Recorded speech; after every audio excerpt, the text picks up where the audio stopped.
been a long time coming, but finally 75069 is ready for its first public service journey right here on the Severn Valley Railway.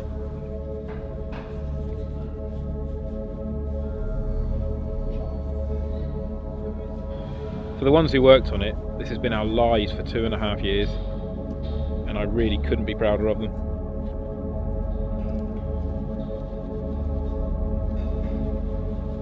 They put absolutely everything into it, and it really is the highest standard of workmanship I've seen come out of Bridgnorth work so far.